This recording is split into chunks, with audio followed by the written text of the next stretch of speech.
Beyond Take Two podcast brought to you by Beyond Hollywood International Film Festival. I am your host, Madge. And I'm your host, Veronica. And today we have a special guest in the building with us. Now, you guys know in film there are a lot of different jobs, a lot of different hats you can wear, especially in the Hollywood world. Once you get into that world, it's pretty much run by the unions.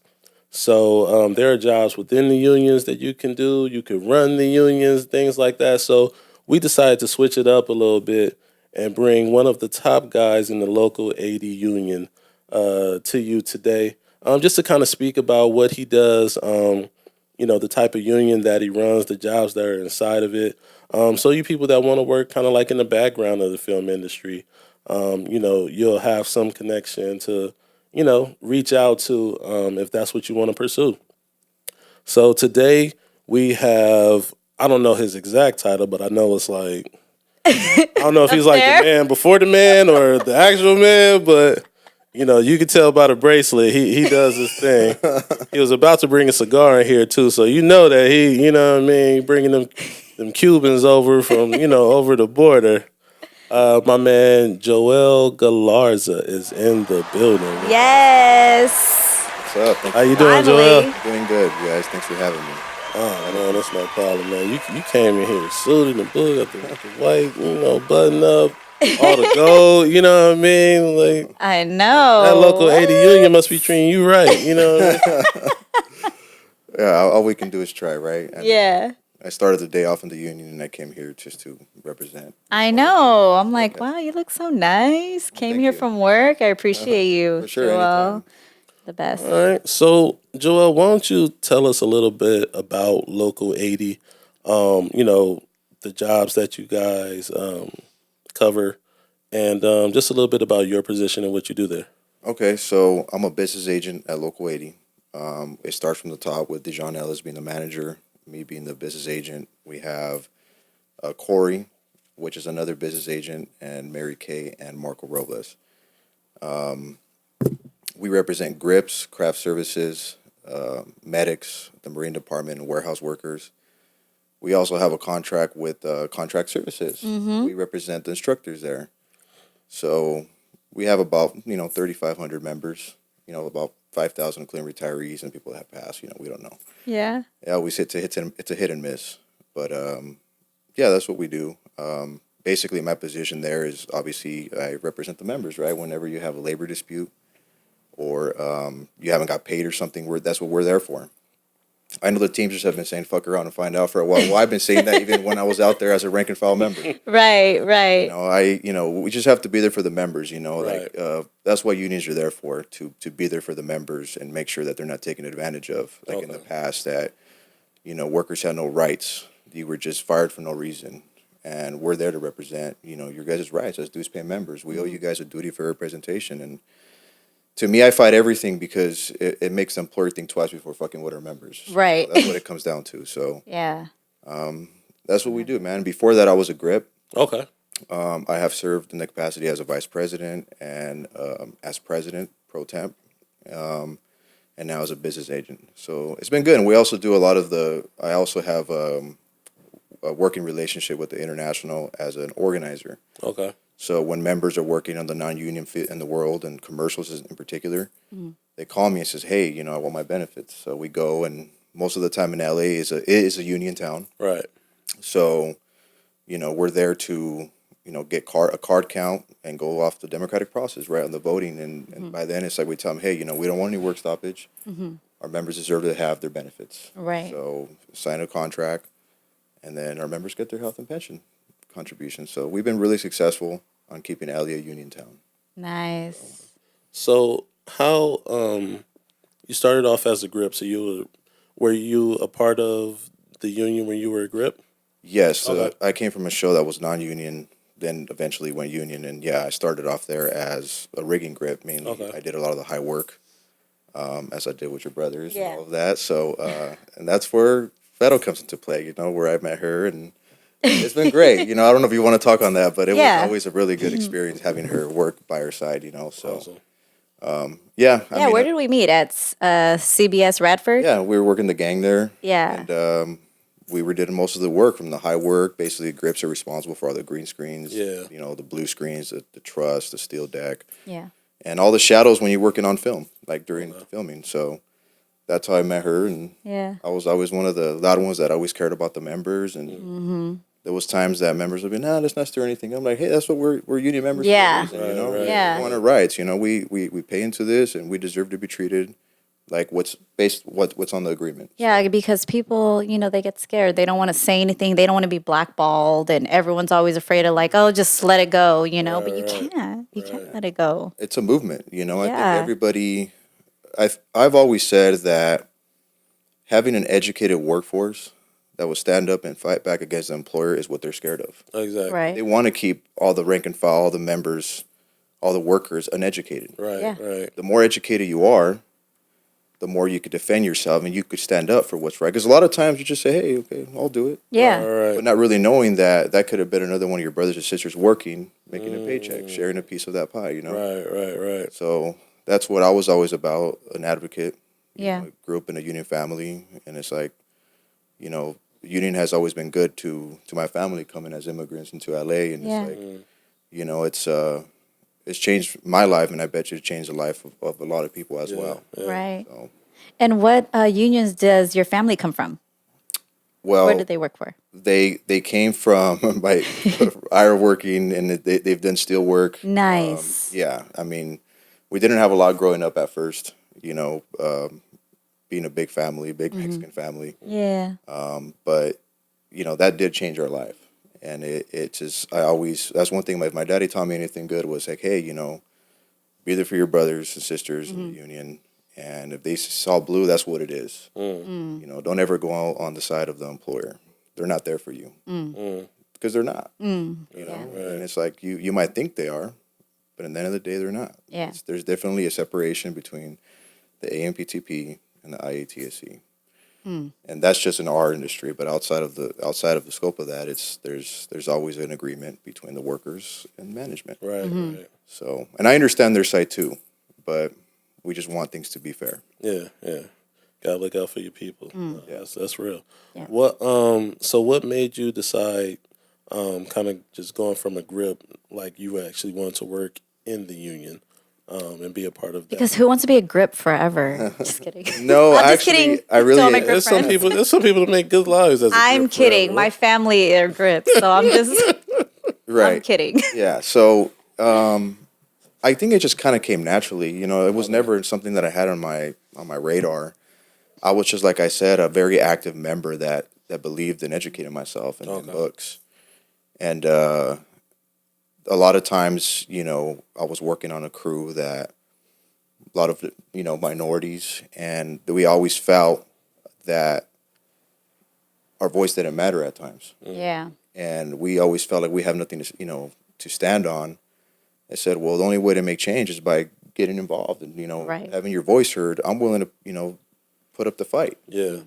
And a lot of times I would show up and I would be the only one there. I had no army. Really? But it was all Oh, good, like to the union meetings? No, Or- it's like when you had an issue on the job, Yeah. it's like a lot of times, you want to have your voice heard, whether Right. it's the UPM or the producer. You're like, Right. well, that's what you have the union for. But like, we're here. Yeah, we can do it here Or- already. So I just started always defending our jurisdiction in our local 80.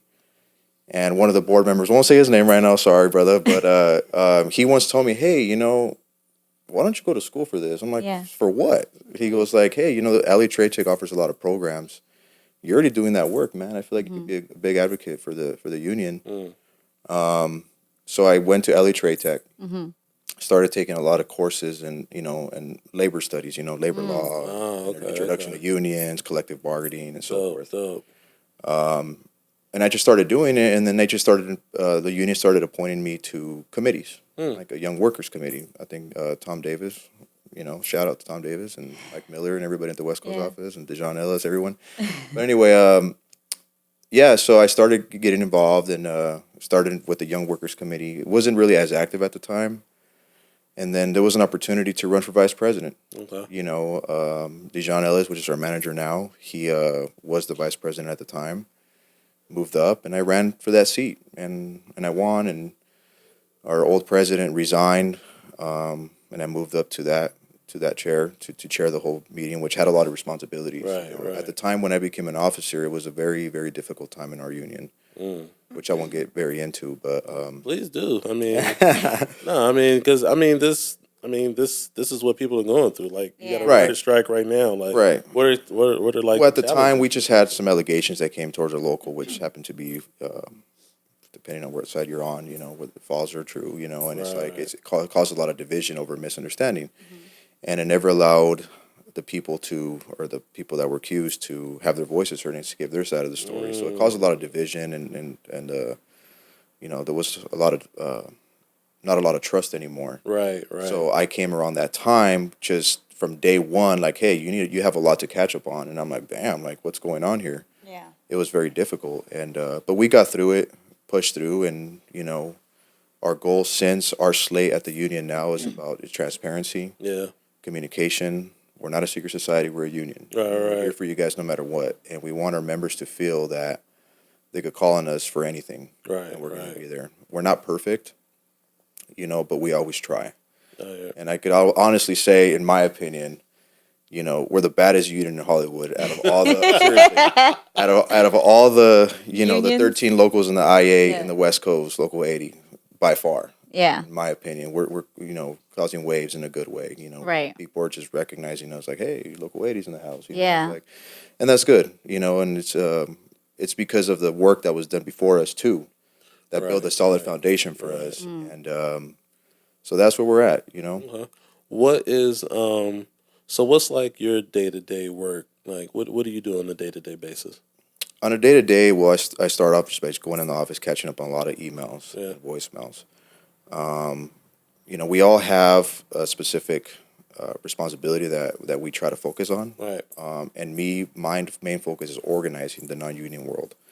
And I'm also like a boots to the ground type of a business Wait, agent. you said organizing the non-union world. Yes. What does that mean a little bit? So, for example, like, say Vettel's working on a show that's a non-union show. Okay. We get a lot of hits. Members are reporting it. So I'll look at my email and be like, okay, so first step on that is to verify how many members do we have on the show As union members. as union members. On the non-union show. Yes, because that helps us with organizing. A lot of it is a no-brainer. Okay, the grips and the set lighting department at 728 and the 600 members from camera, they're all union. We have enough for work stoppage if there was a job action that needed to be done. Okay. So when we go in there, we'll be like, okay, look, guys, we never. It's illegal for us to report who reported it because it's protected. Right. Right. A lot of times the employer has challenges and said, well, they agreed on a non-union and on a non-union show. I'm like, so what? They have every right to organize according to the National Labor Relations Act. And Well, they have all union members working on the show. So Yeah. many of them. there's been times that they've actually asked who called it in, who reported it, and it's illegal for them to ask that can't because ask it's an that, unfair right. labor practice against Right. them. Yeah. So, and that's a whole other conversation of the law behind that, but it's Yeah. we let them know and we try to educate them too. A lot of times they just don't know. A lot of times they commit so many unfair labor practices by questioning members' union status. Like, they cannot, if they ask you what your union status is and they don't hire you, you could claim that they discriminated against you because you're a union member. So a lot of times I use an example of Starbucks. You see what's going on, the movement in the world with Starbucks. Yeah. They agree to the job, and it's like, you know what? I want to be part of a union. So you Right. see a lot of them striking, and it's been a tough battle for them. But we're cheering them on, hoping that they get a contract. But yeah, that's what I didn't know that. Starbucks wants to be union. a lot of A lot of the employees. Yeah. Oh, a lot wow. of the employees. Management has been fighting it to the very Forever, end, yeah. Right. forever. So it's been a tough one, but It's because it's been a couple years now, right? That they've been. I couldn't give you the exact date, but the talk has been going on for, I could say, at least maybe 2 years. Yeah, It definitely. became really serious within the past year and this year. So, but yeah, that's what my day basically consists of, And if I have I like to show up to everything. So if, let's just say, Veta was to call me that there's a violation of the agreement, I have to protect her. I don't want to make sure that her name is mentioned. So I show up. I'll show up and just play the part because the employer owes us a pass. They cannot deny me from seeing our members on a union production. Oh, really? Oh, yeah. Okay. That's protected. So we show up and I'll see the violation. A lot of times I'll try to resolve it then by talking to the UPM producer. Hey, this is against the collective bargaining agreement between you and Local 80. Yeah. That work belongs to us. We should have our members working this. And a lot of times they've been pretty fair. They want relationships. Yeah. We want relationships with them too. And if they say no, we don't agree with you, call labor relations, which is who works for who basically represents them. And then we get into this labor dispute. Whether I talk to them and they still want to fight, then we follow what's called a grievance. Okay. And we basically state what the violation was and under what article and section. Yep. And then sometimes they say we still disagree. Then the agreement gives us a timeline.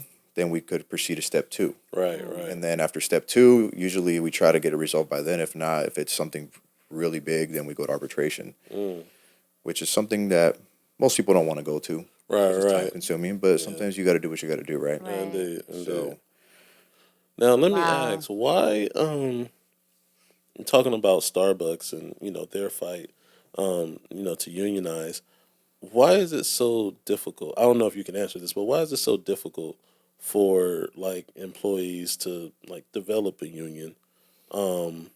I feel like it's because they lose control. Now they feel like they have to respond to a representative of the worker versus what helps California in particular, like New York and like, I call them labor-friendly states. This is what they are. Versus like Arizona, Texas, they're right-to-work state. Right. Their laws are different. Like California believes in the labor movement. They believe in unions. They believe in the workers' rights. And I feel like it's a beautiful thing because, it helps fight homelessness and all of that. But the problem I see with Starbucks is that, now they have to pay, the union is going to fight for better working conditions, better wages, more rights, breaks, and obviously a pension plan and health, and it's costing them more money. A lot of employers, whether they're, not being union, they still pay benefits, but not that good. Right. Union always tries to fight for them to very little out-of-pocket cost for the member. Right. And obviously with that, you have like a pension plan that you could look forward to if you want to retire there, right? Right. And that's the one thing I always encourage, like the youth. Like yesterday, we went to Crenshaw High School, and they had a career day. Okay. Nice. And we got to speak to some of the kids, and a lot of them were like, "Oh, what do you guys do?" But it was good. At least it, planted in the seed in their head that hey, unions are good, and don't just rely on Social Security. Right. If you're part of a union, you'll have whatever your union was able to negotiate. So you'll have like a union pension and your Social Security and whatever you're able to save. So you'll have a lot of income coming your way. But that's why I think the struggle is with Starbucks, their management. They have a lot of money. Yeah. They continue to fight it. But that's why I feel it's control. Right. Okay. Because I just assume like, all right, if you've got 300 employees and all 300 of you want a union, it's just like, oh, well, let's just go make a union. It's not easy. Not everyone agrees on a union, right? No, not everyone. It's like, you have to go based off the vote, right? Right. If you've done it right, you've organized, and you go into, say, the National Labor Relations Act, and the board, and you start looking into, you want representation. A lot of times they will be the ones that monitor the voting. Yeah. And say this is legit. And then they could keep fighting it, though. They're going to keep fighting it. And because you have to go to the board of the company. No, so let's just say you reach out to the National Labor Relations Board and say, hey, we organize. We would like one of your representatives to go and monitor the vote. That way it's legit. Right. It's all So at that point, it's they have a mutual understanding of who's going to represent the workers, who's going to represent them. But most of like fast food places and coffee shops, they believe in the at will employment. It's like, hey, we don't have to let you go. We don't have to explain to you why we're letting you go. Right. It's I have to look into them a little more of what exactly are the arguments, but I know they had a lot of unfair labor practices filed against them. Yeah. Wow. So. Well, we, forgot about our buttered up segment. Oh, because Joelle is dropping so much gems right now on the show. With all this member information, union information that we all need to know about, and Yeah, I mean, familiar this with. stuff is important. Yeah. It just intrigued me just right off the bat. So let's get into our buttered up segment. This is Yes. where we try a popcorn every week and we rate it from 1 to 10. Brought to you by nobody. Nobody. There you go. What do we have today? It's popcorn candy. We have popcorn candy. It's a Snickers. Snickers. So it's called like popcorn candy. That's the what it's bag. called? Yeah. Oh, popcorn candy. Okay.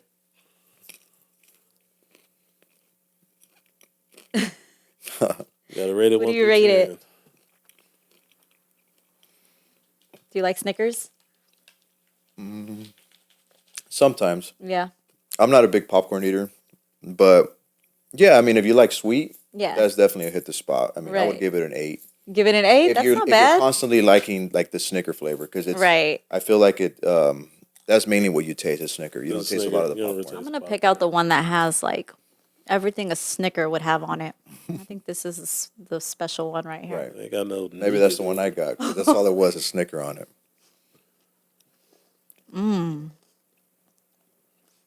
Ooh. I don't think you could eat a lot of that. It's gonna feel Look like at you're this eating a bunch one. of No. What you give it, Veronica? I used to be a Snicker fan since I was a kid. But then as I got older, I didn't like a lot of sweet. So I'm going to give it a 7. 7? If you are it's a Snicker, right? Snicker bar. If that's- you are a Snicker bar eater, this is the popcorn for you. No. Yeah. Yes, sir. You can taste the Snicker. It's different. Snicker popcorn. I'm thirsty now. We're all thirsty.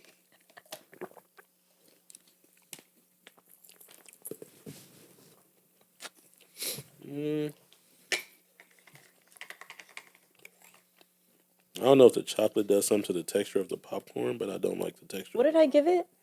We gave it a 7. Oh, I give it a 5, maybe a 6. okay. That's fair. Yeah, I don't really like the chocolate does something to the popcorn. It's real chewy. That's what I'm saying. It's almost like if you're eating a Snicker bar. Yeah, Exactly. That's why if you like Snickers, then that's the popcorn to buy. Well, I'll give it a 6. Okay. A 6, an Definitely 8. need some water. An 8 if you just want to eat a Snicker. Uh-huh. You know? But if it's just popcorn, then it would be a lot lower than that. Yeah. Yeah. Yeah. So Okay, that one's all right. Look, everyone's thirsty. All right, popcorn candy. Shout out to Popcorn Candy. Thank you. Thank you. You need to do better though. So Joel, back into it. Now, on every, it's probably a stupid question. Nothing's a stupid I think it's a question. stupid question. Well, it's kind of a stupid question. Cause like when you look at like shows, and they have like unions in them, like I don't know if you like watch The Wire, or what's that show that was just on Netflix? The Ozark. They had like unions in them, but like it's like the fucking mob, right? Like, like it's kind of crazy. Like, are unions like the mob? Joel? I mean, are y'all like, taking people to the back of the office and, you know what I'm saying, chopping off hands and shit? Oh shit. Sometimes, you wish you could do that, right? Selling it back old drugs on school. set and, got the coke wrapped up on set. I'm sure in the past, the unions definitely have a rough history, but it's become something good. Okay. It's not like I hear stories in the past that things like that would go down, but Oh, see, I'm not crazy then. no, it's like, but nowadays it's not really like that. It's very organized. We have a lot of people watching, right? Yeah. Monitoring, you got to follow the law too, so. Exactly. They take care. Local 80 is really good though. You guys take really good care of us, and it's cool because every year we get a raise. Yeah, it's what's agreed upon in the Yeah. bargaining agreement. CBA. It's pretty Okay. cool. Last round of negotiations, caused a lot of division in the unions. some members felt like there wasn't enough, but what's enough? You know, Right. it's but the international recognizes it. They're hearing us, and they're being very transparent and communicating with all the rank and file from all the locals of what is it that you want. Right. What's realistic though? Yeah. We have to also consider that what is realistic. We could go in there and demand a 80% raise, but it's like, okay, you guys are wasting your time. You're going to be here in the table all day. You're never going to get nowhere. Right. Yeah. Nobody's gonna agree to that. Yeah. Right. So there's certain things, and it's not just about wages. A lot of people just focus on wages, Yeah.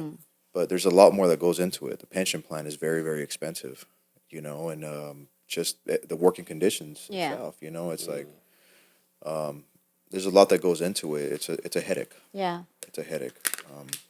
But it's important to know like what your union is doing for you. Ask questions, and we always Right. encourage all the members to call us if they have a doubts or questions, or go to the general membership meeting, which we have Right. once a month.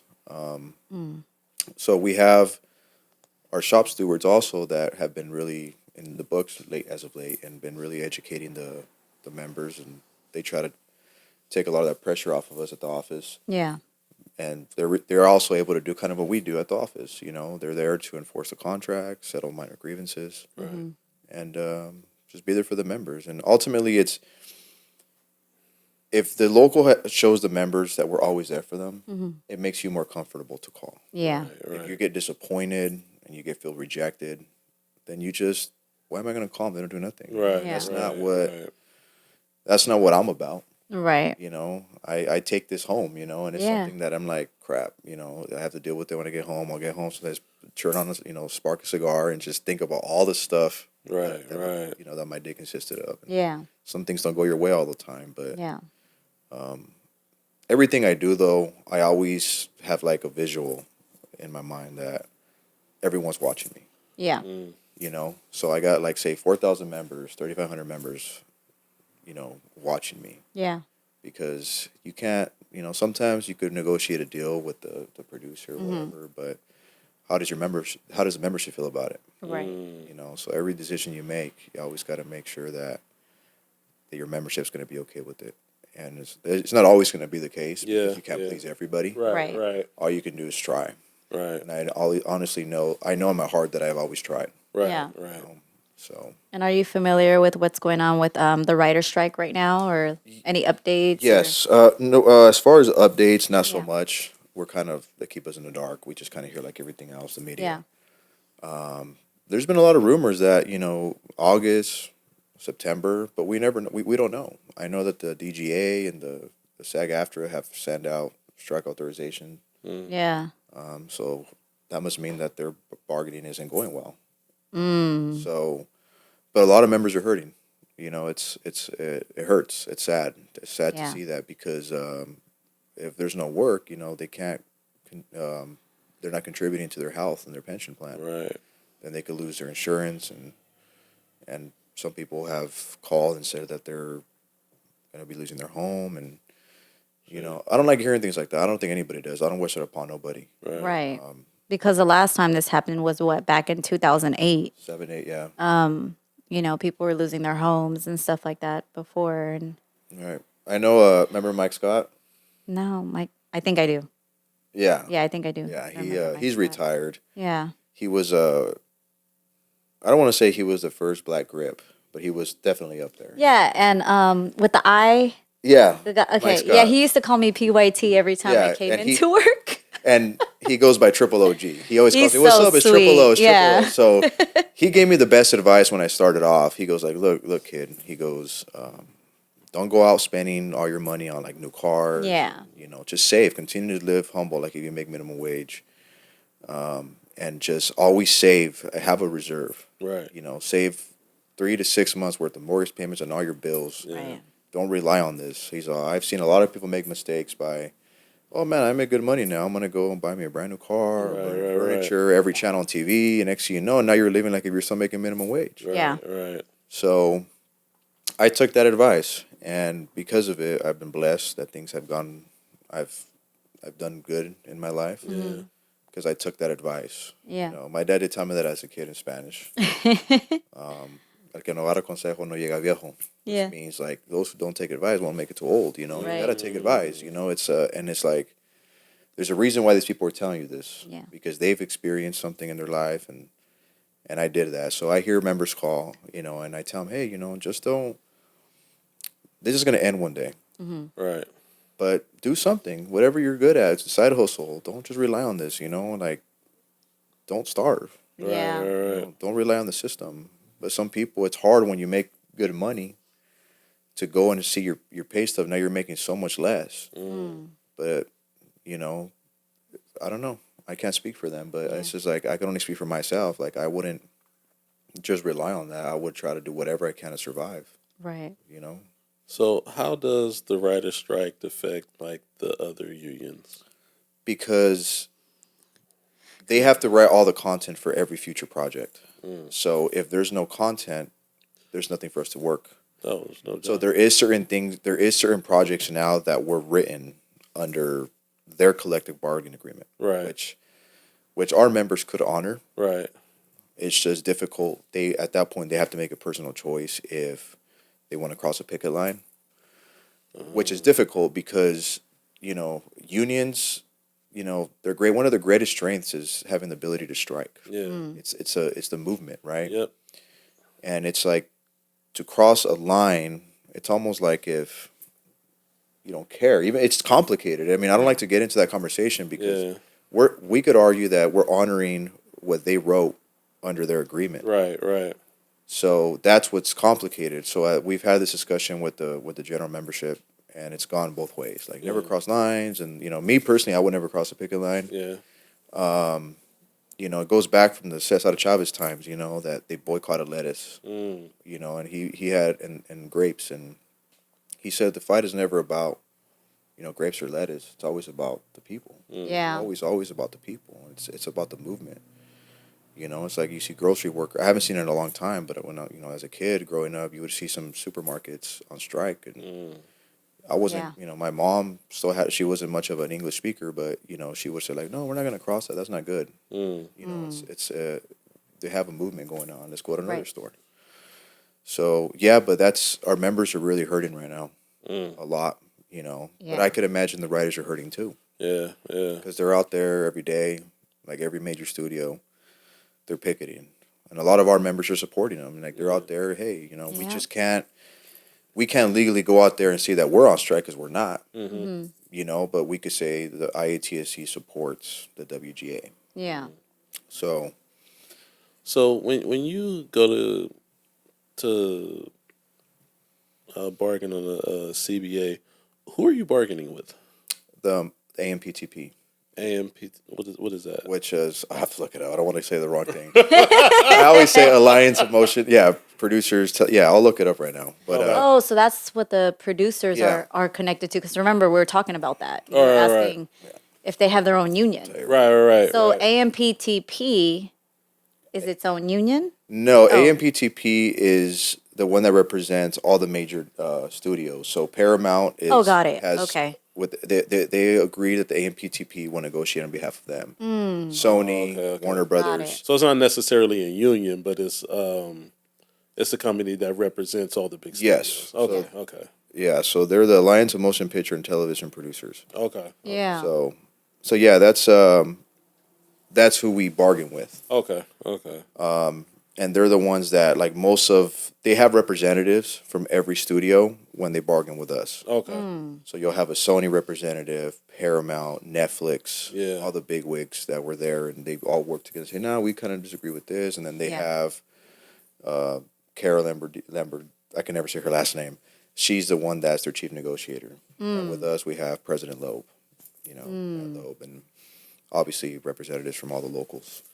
Right. So when it's time to go to the bargaining table, how are the people's voices heard? Like, do you guys do votes? Do you have meetings to decide on exactly like what it is that you guys want? Yeah, so here in LA, it's a little different like the East Coast. Okay. That they're what's called the mechanics union, meaning they have all the crafts in one local. Okay.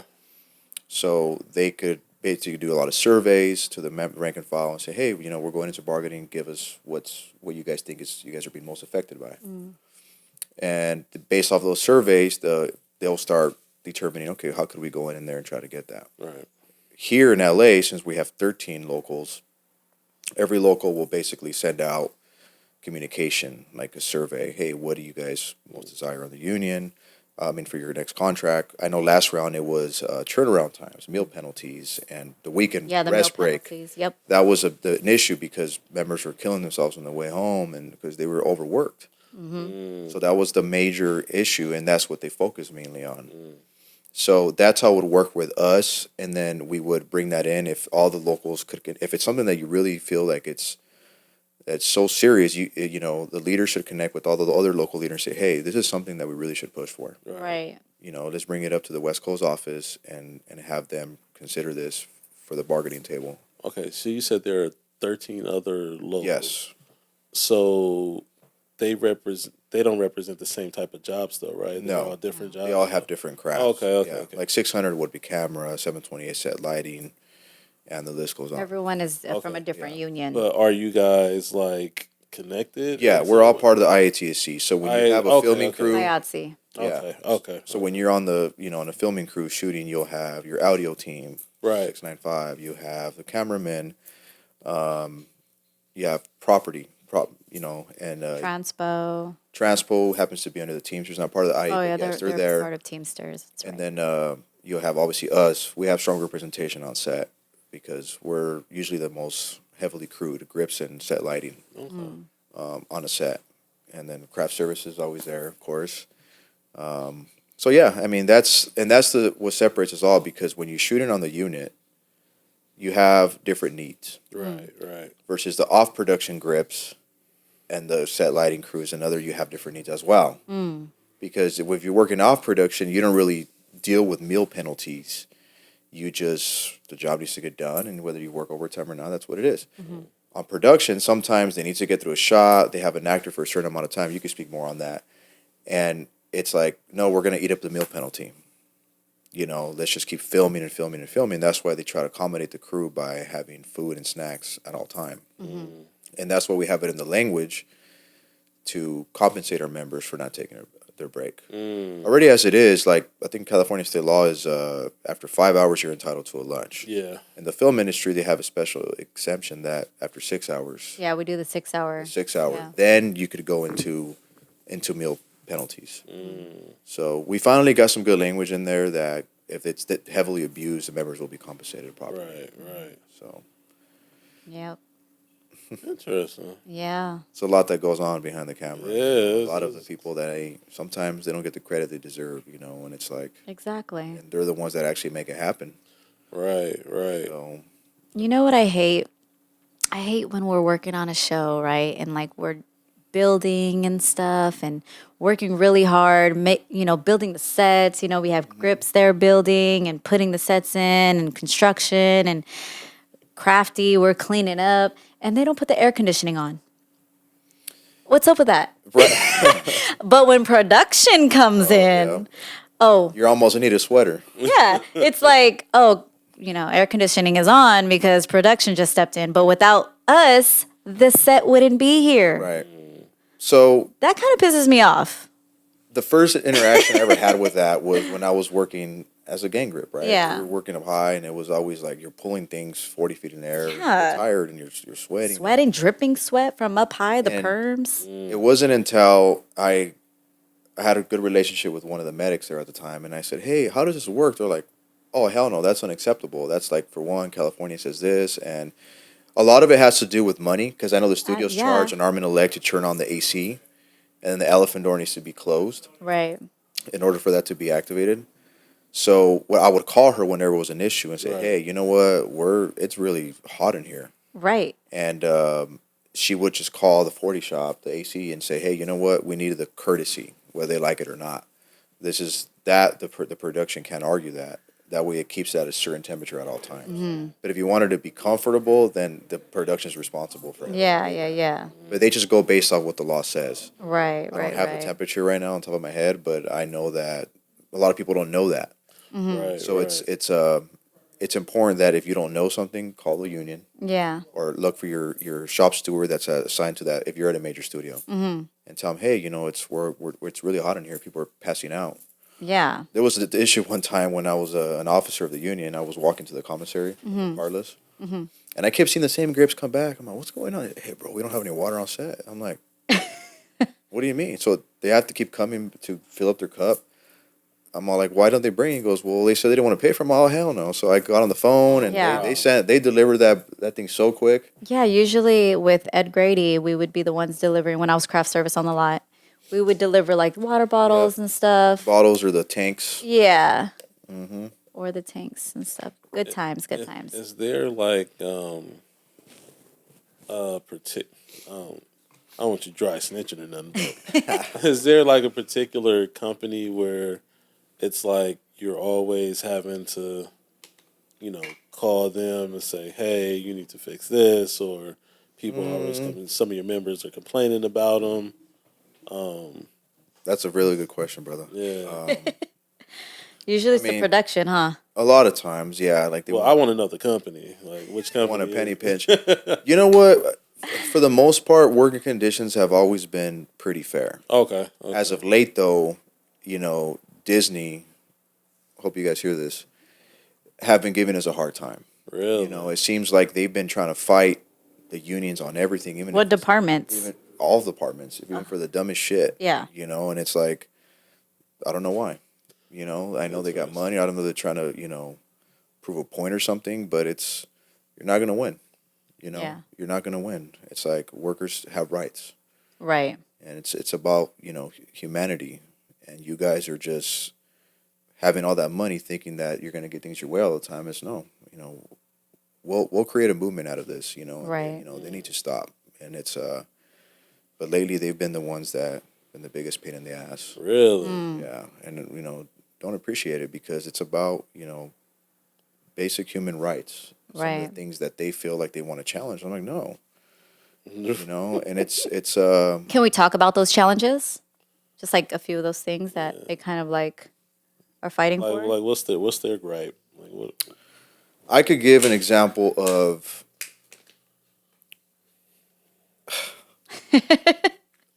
it's kind of ongoing, but there was an incident that we had.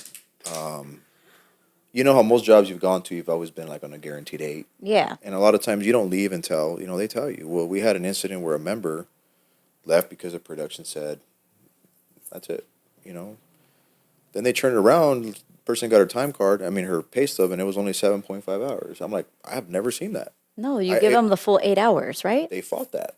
And they used some crazy part in the language saying that there's no way for you to prove you were still under our supervision for 30 more minutes. Wow. Yeah. And I'm like, you guys have all this money. And it wasn't something that I dealt with. One of our other BAs did. Well, was it Disney or was it a certain production at the Disney studio? No, it was Disney. It was Mickey Mouse. It was Disney. And it was another one that I think I could share this one. It's not a big deal. One of our medics got called in for a weekend gig. Sometimes, you don't know how long they're going to be there. Yeah. So from my understanding, obviously this is just my understanding. Yeah. It was about a 4.5 hour day, and the production was a ghost town. The whole lot was a ghost town. So she figured, okay, well, the job's done. She got paid for 4 hours, and they said, "Wait a minute, we're on a guaranteed A." They said, "Well, no, because we didn't send you home." She's like, "Who am I here to super?" There was nobody here in the lot anymore. Right. But they're fighting even that now. Something that in the past you're like, okay, what is that our member going to do there for 4 more hours? Right. There's nobody for her to service. Well, are they trying to fight that there was someone there that she needed to report to? It's just basically, I don't know if it's just them trying to prove a point. Like, I don't understand. Dismiss her, so Something like that. Like I said, it was kind of ongoing still. So I don't know like the full, because obviously you have to ask for like information requests, what's going on. But I think it was something that's stupid that it's like if you're on a job, right, it's done. What do you want me to stare at a wall or a pipe for 8 more hours? It's like we got sent home. At that point, it's like you get paid for your 8. It's a little bit different with 10-hour days and 12-hour days, right? But we always get paid for our 8 hours. I've never had that issue. Exactly, and that's Thankfully. happened as of recent, like literally recent. So Right. now we're encouraging our members to document everything, have a Yeah. paper trace, whether it's an email, a text message, to say, hey, here's the proof that says, okay, there's nobody else in the lot, we're done. So don't turn it into he said, she said, because you got to also look at it. What is an arbitrator going to say? Exactly. Right. So you have to, and that's one thing that was taught to me too when I first started in there when they were training me. Is like, hey, always fight everything, of course. Right. And I know you will, but it's like always consider like if it was to go to arbitration, are you going to win? Right. I also learned that in Right. school. Right. And it's I got an interesting story about school. At I forgot the instructor's name. He was some NBA teams have hired him as like or players to negotiate contracts for them or whatever. And I took a class at Trade Tech, and he at one point he tells everybody, "All right, guys, everyone go to the hallway. Go to the hallway, pick a spot. You know." And so we go out, everyone's spread out. He goes, "You guys call this a fucking union?" He's all, That no one's kind of close together. like, Everyone's just, "This is weak. yeah. Get close, get closer." He goes, "You guys are still weak. Form a circle around me. I'm the guy you guys want to, have to duke it out with." And we were all like shoulder to shoulder, and he goes, "You guys are almost there." And then he breaks right through us. He goes, "See, you guys are still weak. Get closer." And he goes, "Link up." So we linked up. He goes, "Now that's a union. That's what it's about." And that stuck. Yeah. It stuck. And I never forgot that, because when we went back inside towards the end of the class, he goes, "Hey, I want to share something with you guys." I think I was 26 years old at the time, 27. He goes, "What's wrong with this picture?" I'm confused myself, and he's like, "No offense to all you guys, but you guys all look much older.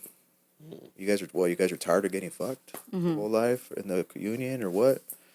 Look at this guy." He points at me, and I'm like, "What the hell?" He goes, "Look how young he is, already trying to educate himself, already Yeah. trying to make a difference. I'm proud of all you guys for trying. It's never too late, but that's the problem with this day and age that Yeah.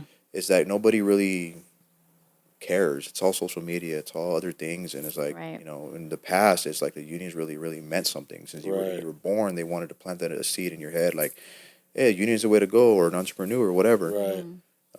Now it's like, what is a union again? Right. It's right. like, and that's not. We're trying to change that. So, but Yeah. I remember that. I cherish it, and that was actually the last class that instructor ever taught. He was like a special guest, so one of the best classes I've ever took. Yeah. I live by that now. So when I go out there and engage with membership, and I always try to treat them just like that, like if Yeah. we're all linked up. So How many members do you have in your union? it's always a give or take because people drop out. Yeah. But between like 35 to 4,000 members. I mean, it's always a lot of times we have to check, are they still around? Right. Right. That's including retirees, and yeah. So it always varies. About 3,500. 3,500s. And then how does the union Local 80 work? Because do we also have a union that's connected with Local 80 in New York or in Atlanta? Like, how does that work? I'm kind of confused. Well, the international technically owns all the unions. We're all part of the international Okay. Alliance of Theatrical Stage Employees. We have the West Coast office, which deals with all the operations of any issues with our international representatives. In New York, we have that's like the main office with. Is that Local 1? No. Okay. This is international. This Got is no it. chapter. This is Local 1. That is the first union, I believe, 1892 and 93. Oh wow. Got their contract over a strike. So, and they do most of, I believe, like the Radio City and all the live events. Kind of like what 33 does here in LA. Okay. A lot of the live stuff. But yeah, we have the international level of politics with international representatives like vice presidents. And obviously we all have your local leaders from every one of the 13 locals. And then we're all part of the LA Fed, which is the LA County Federation of Labor. So we'll get into that right now so you mentioned something about Atlanta. So all of our agreements. So if they hire you to go work in Atlanta, they're agreeing to the terms of LA under the a distant hire. Will I get paid like my same rate? You would make your same rate, but you would make per diem. You'll get the housing, so they would pay you whatever. Every one of our contracts allows for members to negotiate better working conditions. Okay. But when you get sent to Atlanta, now some of the provisions change a little bit to it. You're considered a distant hire.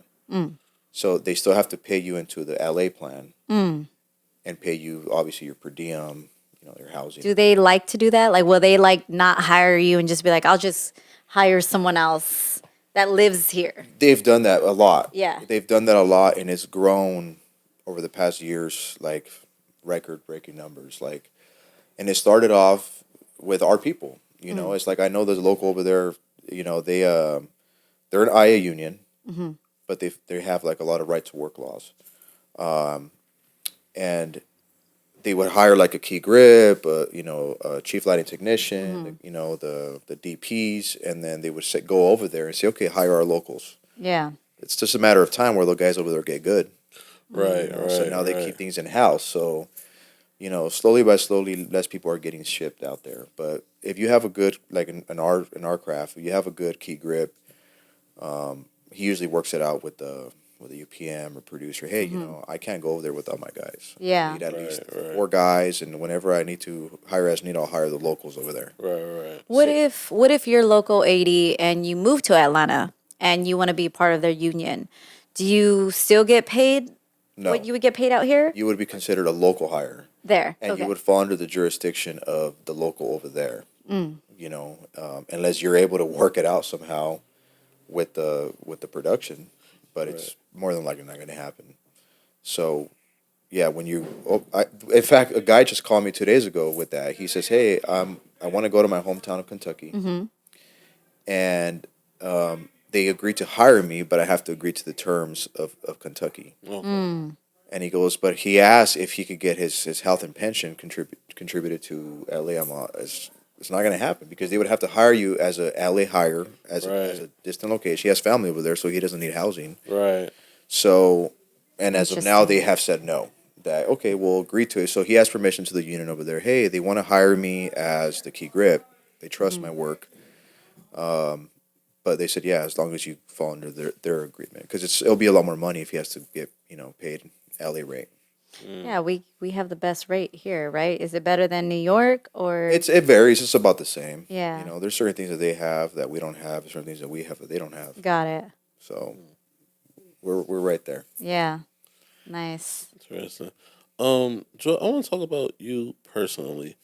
Um, because I mean, I see you, suited and booted, but I also see the tats a little bit.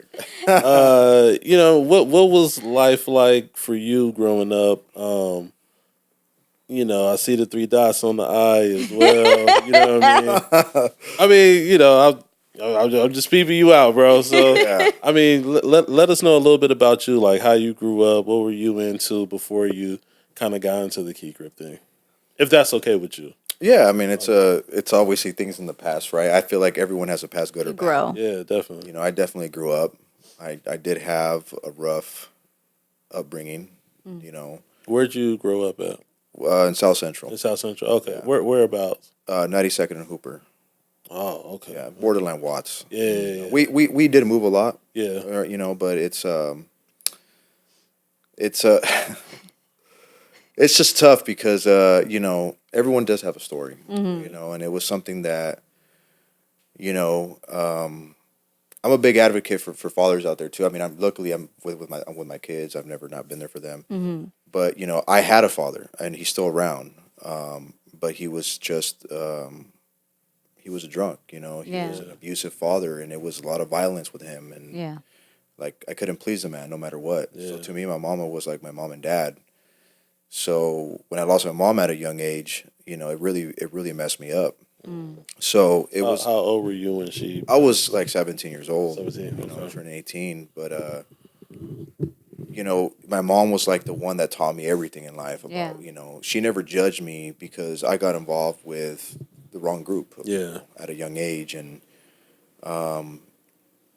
as part of that ran with her brothers, and she didn't judge me for it. She never wanted it for me. She had said, "Look, there's something better for you out there," and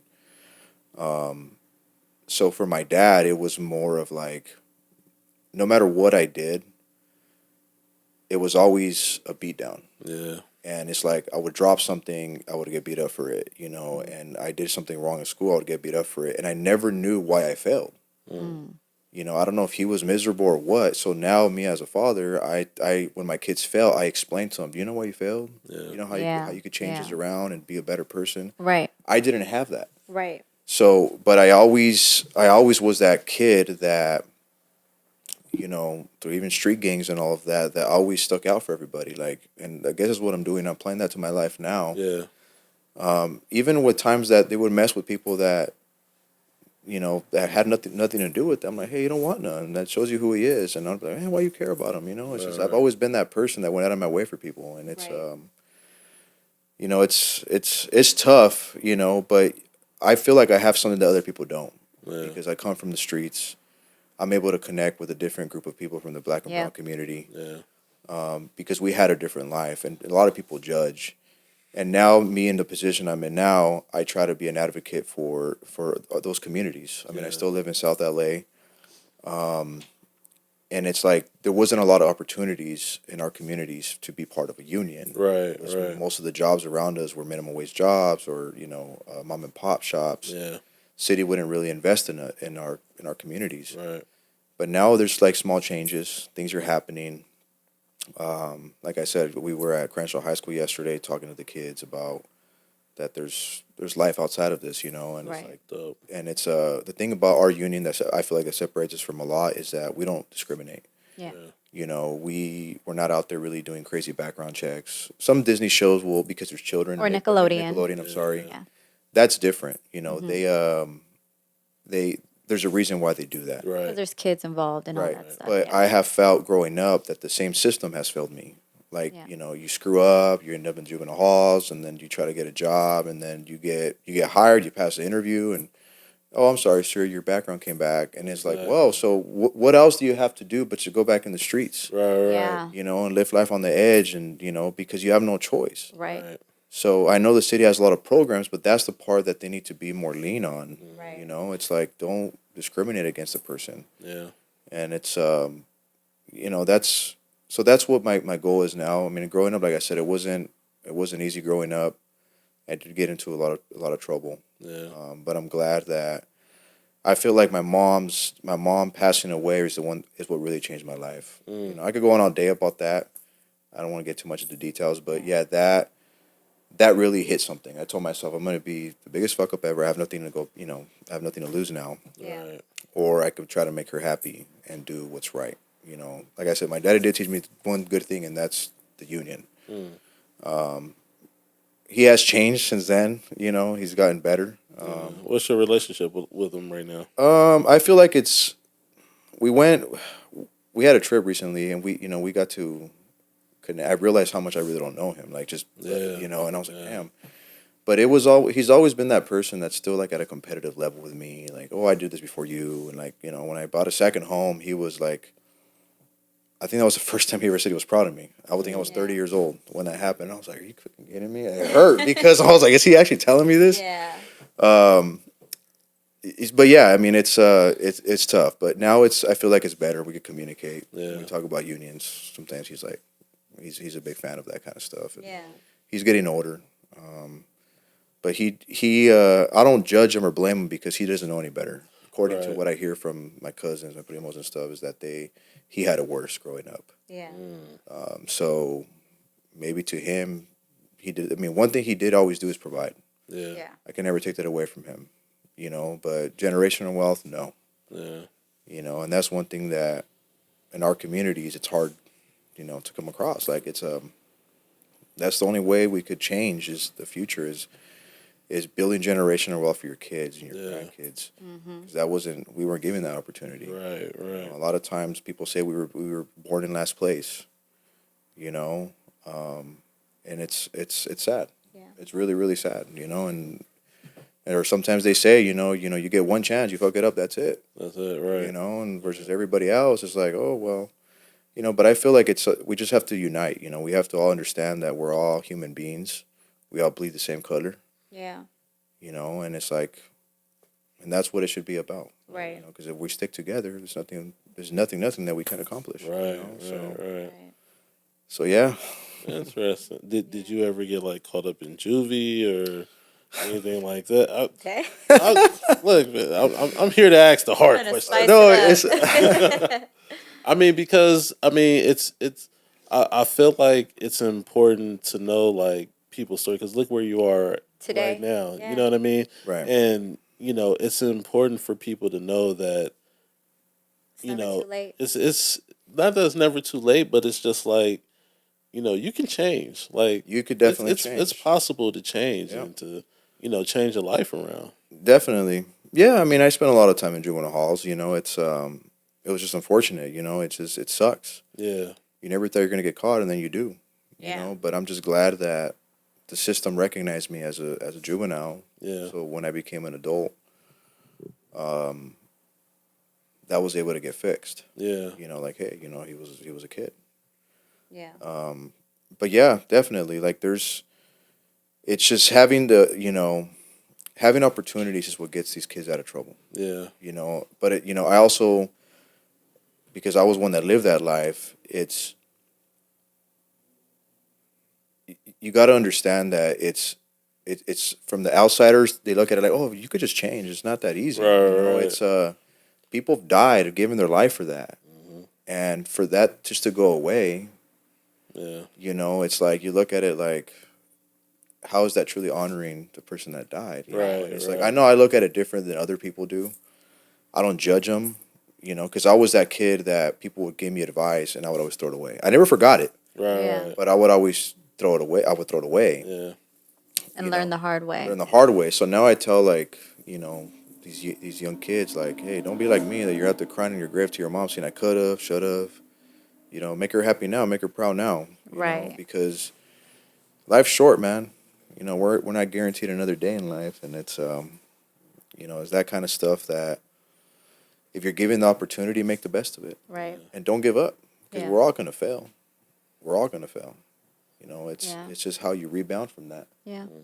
and try to make the best of it. It's like, and that's why I feel like when I'm out there, or in my position, some members that come from that or look like they've had a troubled past, they feel like they can talk to me comfortably. Right. I Right. won't judge them. I remember when I started this, it was one of those things like, damn, do I speak different than them? At the time, I mean, I know I've changed, my vocabulary has changed a lot over the years, but at the time, I felt like I was really like, oh shit, like Yeah. I don't even fit in. But it's, you just gotta just be you. Yeah. Don't be Be fake. you. Don't be fake. They should accept you because we should start looking at them different then. Right. Right. Right. But no, it's like we should just respect everybody's backgrounds, and it's like just don't bring the problems here. Of course, Right. not everything has to go to violence immediately, but just having the resources and the opportunities and the communities, I feel will really help these kids get out of trouble. Yeah. So You gotta go to Dorsey and talk to them too. I'm a product of Dorsey. So, okay, you gotta go to Dorsey the High house, School. man. Get some of them kids in the local 80. Yeah. Cause it's like I say all the time, like, I grew up in South Central LA, but I never knew anything about how to get into Hollywood or, Yeah. you know what I'm saying? Like become a grip or become a cameraman. And That was just far fetched for me. And just by you bringing that up, Maj, that's why we have this podcast, because we want to give everybody an opportunity to hear, your story, everyone's story. Like in the film industry, I mean, there's so many people that don't know how to get into the union, like Local 80. I have people that reach out to me all the time, like, how do you do that? What is that? What do you do Right. behind the scenes? You sweep. How much do you get paid? Like, I sweep, but it's a lot of money I get paid. You know what I mean? Like, I would not be sweeping if I didn't get paid a lot. Right. But people don't know, and this is what we're here for. We're here to let people know, like, there's more than just acting. There's more than being a producer, director. There's also, if you don't want to be in front of camera, you can be behind camera. these are things that you could do, Yeah, you know? And I feel like everybody should be recognized for what they do in the industry. You know, it's really important. 100%. Yeah. And who your surroundings are plays Yeah. a big role in who you will Yeah. be in your life. Yeah. You know, that was my biggest struggle is temptation with the streets, temptation with your primos, your cousins, you know, that are like still lost because they're not getting an opportunity in life. Right. And they just sink you, try to pull you, and Yeah. don't forget where you come from. You know, don't forget about this, and then you fall again, you fail. Yeah. And that was the hardest part is cutting that people out of your life, even though they're blood. You know, cutting them off completely, and then it hurts. You know, it does hurt but you need to look out for what's best for you and your family. Right. And then over the years, you see them in weddings or events, and they're, you know, it's kind of like, hey, what's up? And you see them still lost, and you see yourself in a different position. And I think that really helped me is just having a drive for, you know, to be positive change. Yeah. And how can I use my teachings as a kid for positive change apply to something good? Right. Right. You know, I think when I became a Freemason, also that really helped me change a lot. You know, that helped me just surrounding myself with some of those brothers there that I seen how positive they were, how happy they were, how they carried themselves out in public, how they cared about just your family. And Yeah. it's just like all of them successful, you know. And it was like, what are you guys about? And I started asking more questions, and next thing you know, I became one. And until this day, there's no looking back. You know, it's been Yeah. a really good feeling to be part of a brotherhood that really will go the extra mile for you. Right. You know? Definitely. And even in the union, you know, true union members will always be there for each other, no matter what. So. And what advice do you have for, you know, other union members, like, you know, part of SAG, you know, people that aren't unhappy with the union, and, you know, they're not getting paid enough, their health care, you know, they feel like it's just, the union isn't doing anything for them, you know, to help them out. What advice do you have for these people, like, to fight for their Well, rights? well, two things. Like, for one, don't ever give up, right? Yeah. You know, always have a plan. Yeah. I feel growing up for that because I had a lot of dreams, Yeah. but I didn't have a plan. You know, wise man once told me, like, hey, you know, it's like, you know, a dream, you know, a goal without a plan, it really is a dream. Dream. Right.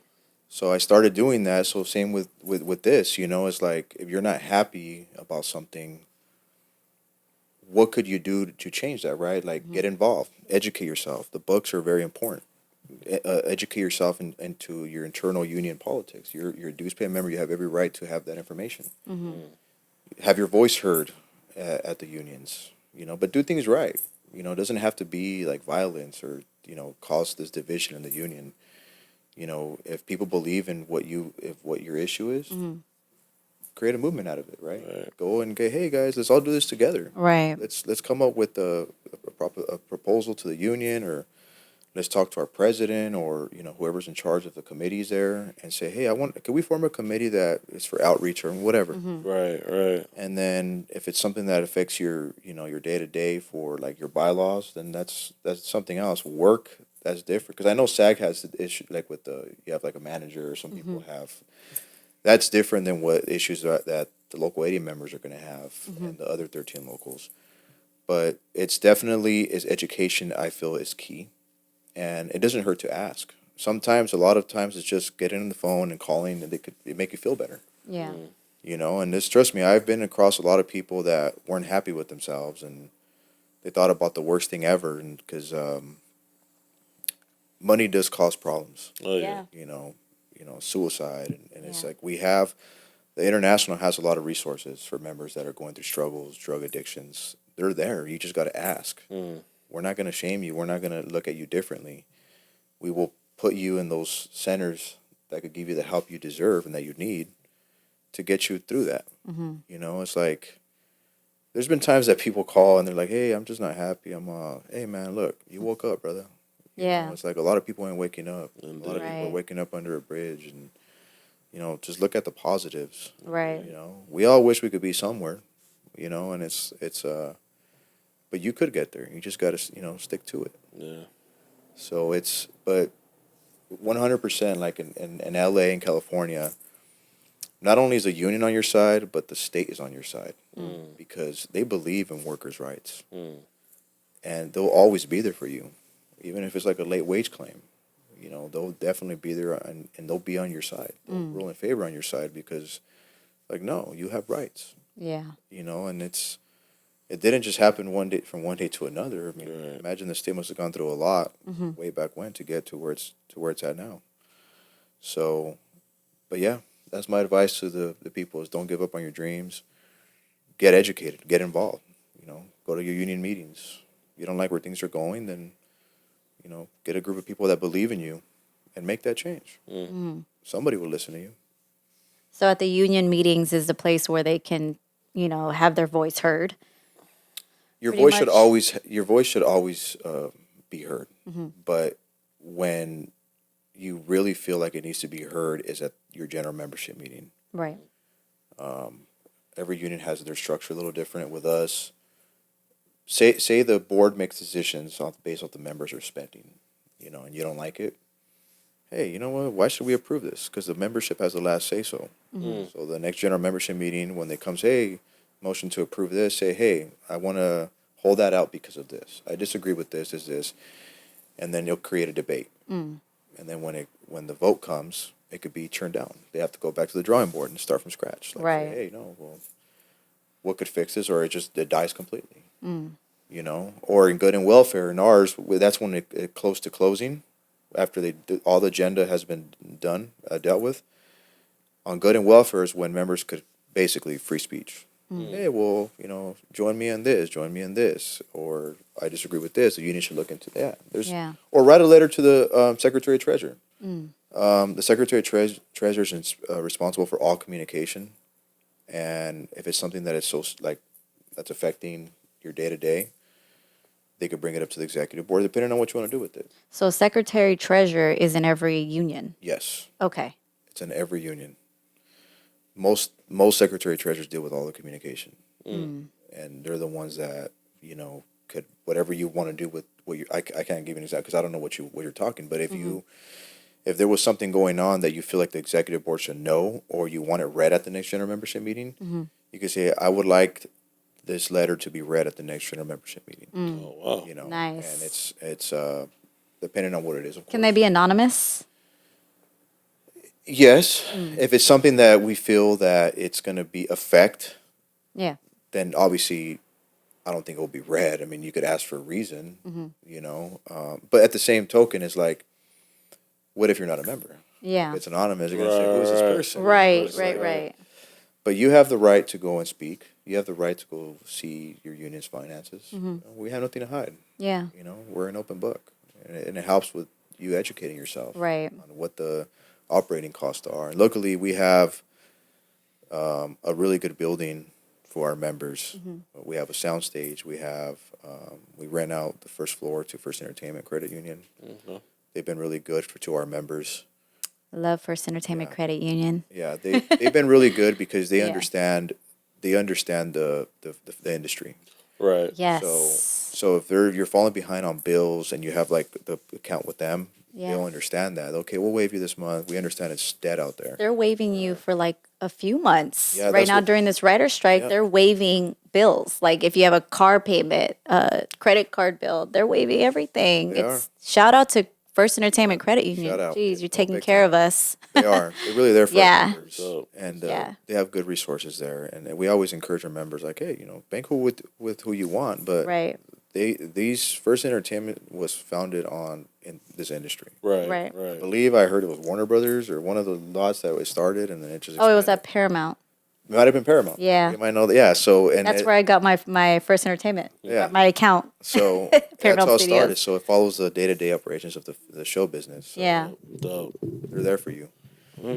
So, Joel, if people want to get in contact with you, if they want more information about joining your union or want to be a part of the union, anything like that, how can people get in contact with you? Well, you can reach me at the Local 80 business line. I would recommend go to Google and just put in IATSC Local 80, and that'll direct you to our website. And if you want to join the union in the future, we have a section there that says future members. You click on it, and it'll take you to an enrollment for an orientation. And in that orientation, we'll break down the steps on how to join the union, how we have to prioritize our members, and ask for any information. Or they could just call the line and put option 2, which is business agents, and they could ask for me. They could ask for Joel. Or if you're working on the non-union world, call me. Because every day that you're working on a non-union show that we manage to flip and turn it into a union contract, all those days will count towards you joining the union, which is 30 union days. Will make you eligible to join the union. I've gotten my days from an Apple show that flipped. It was, I think Jessica Alba was on it. A few entrepreneurs that are like celebrities. Yeah. But it was non-union, and then in the talks for like a month or so, they were like, "Oh, it may not flip. It takes a while." And then finally, we're like, "It's a union show," and I got the rest of my days on the show. Nice. Yeah. Nice. I didn't even know it was non-union in the first place, though. They were paying good. Everything was organized. Craft service. Everybody was union, but that's probably why it flipped, right? Because everybody was pretty much union on the show.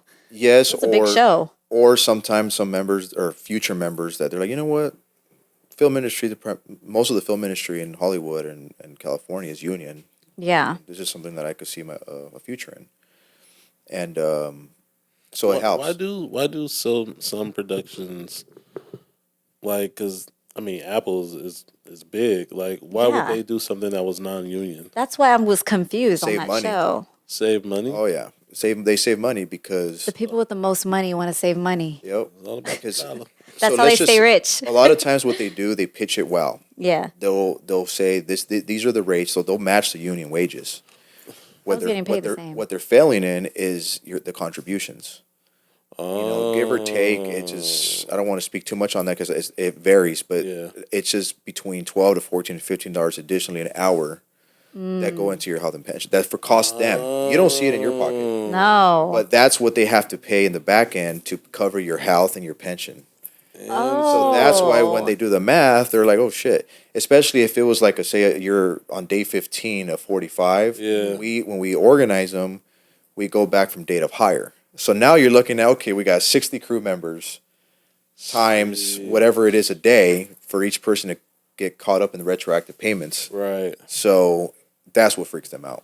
Do these Apple shows now, are they now doing union shows? For the most part, For the most most of part? these companies, they do because they know that the best service they're going to get is from union IATSE members. Right. So most of the time they don't dodge it. The ones that try to avoid it a lot is commercials. Commercials try to dodge the bully, all the time and hide, but it's hard for them to hide. I'm gonna find you. Yeah. And I will flip you. So yeah, that's I'll tell it as it is, right? It's Yeah. like, and especially because it's like, say you are running the 80 department there, Right. but you're the only one that's in the union. Well, if people look up to you and they're like, you know what, she's a strong leader, like I believe in her. Well, whatever she does, I'm gonna do. Right. So they usually go off the leader a lot of times. So Yeah. nobody else there might have a union card. On that one, we got to be more cautious. We show with authorization cards. Yeah. And those are also anonymous because if we show them how people voted, Yeah. we always tell them, okay, if you guys want to, I'm telling you right now, we have the vote. Yeah. We could have a job action right now, strike. And by the time you try to replace the crew, you're losing all this money. Right. Chances are you're going to replace the crew members, the people that are hurting the union. They're not going to cross this picket line. So Right. Yeah. Right. it's just going to cause you. Some people want to risk it. They're like, okay, I'm willing to try. Right. But most people don't. Especially in commercials, they recognize. I mean, they realize that it's a 2-day commercial. Like Right. they're losing. They rented out a house and they have to be out there by say 8 p.m. We're there at lunchtime. Okay, the crew ain't going back to work. Okay, let's just sign. We got to get this. We don't want to lose a client. Right. Right. Because a lot of time, I don't blame them. Like I've talked to a lot of the production people, and they've said, "Look, you know what? Like I didn't budget for this." Well, that's your fault because in LA it's a union town, so chances are we're going to show up. So what I advise them that hey, if say Apple wants you to shoot a product for them, Yeah. let them know that we're going to try to do a non-union, but I need a budget set aside in case of the union shows up, so that we don't have any work stoppage. Yeah. And since they can't question you on your union status, they just have to take a risk, you know. Wow. Unless they had a solid crew of people that were like, nope, non-union all the way, and that's rare.